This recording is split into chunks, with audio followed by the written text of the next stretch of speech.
अस्सलाम वालेकुम doctor Faizan, I hope आप सब लोग ठीक होंगे। केस ऑफ द डे, ये एक पेशेंट हैं, ये आई हैं और इनके पास फ्लाइट में इनके पास टाइम है कोई एक हफ़्ता।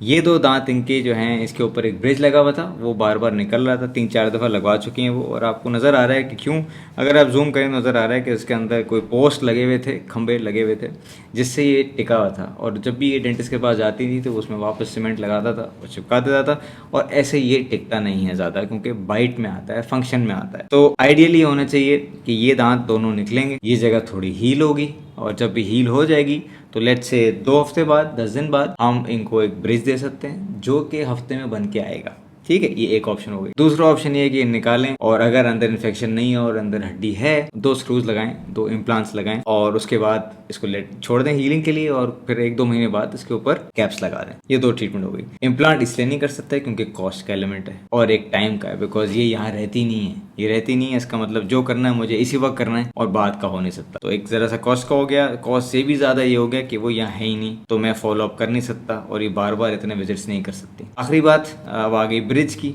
अब ब्रिज ये हो सकता है, लेकिन ब्रिज के लिए मुझे ये दांत निकालूंगा ना, टूटे फूटे जो दांत है, जब ये निकालूंगा तभी कुछ कर सकता हूँ हीलिंग के बाद, और लेकिन उसमें लगेंगे कम से कम 2 हफ्ते। हमारे पास टाइम नहीं है।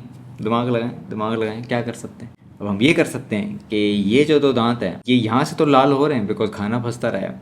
आप इनको स्मूथ करें, इनके एंडोवीवी और नीचे कोई इन्फेक्शन नहीं है, तो इनको स्मूथ करें, एक अंदर से कॉन्कैविटी बना लें, फिलिंग कर लें ताकि बिल्कुल स्मूथ हो जाए, और फिर आप इसके ऊपर ब्रिज दे दें। क्या समझे, इसके ऊपर ब्रिज दे देंगे, और जो बीच में जो दांत हैं, जो बीच में जो फेक टीथ हैं, ये जो सेंटर वाले नजर आ, ये जो बीच में जो दांत नजर आ रहे हैं आपको, ये 2 दांत, इसको ओवेट पोंटिक के। सारे ब्रिजेस यूजुअली इस तरह होते हैं कि ये आपका दांत है और ये आपका दांत है, और यहाँ से जो दांत निकला हुआ है उसके साथ बिल्कुल फ्लैट करके एक ब्रिज आ जाता है। जो पोंटिक वाला दांत होता है वो ऐसे आता है, जरा सा यूं होता है, जिस हिसाब से आपका मसूड़ा है उस तरह से चिपक जाता है। इसमें तो प्रॉपर खड्डे हैं, राइट। तो आपका ब्रिज यहाँ एक अबटमेंट आया, एक यहाँ दांत आया, और बाकी जो ब्रिज है वो यूं आया, इसके ऊपर ये पोंटिक, फिर एक और पोंटिक, और फिर दूसरा ब्रिज आया। इसे कहते हैं ओवेट पोंटिक, जिसकी तस्वीर नीचे नजर आ रही है। ये उसकी ट्रायल की तस्वीर है। फिर उसके बाद में थोड़ा शेड बेहतर किया और पेशेंट को बोला यूट्यूब पे सब्सक्राइब करें। Thank you for watching.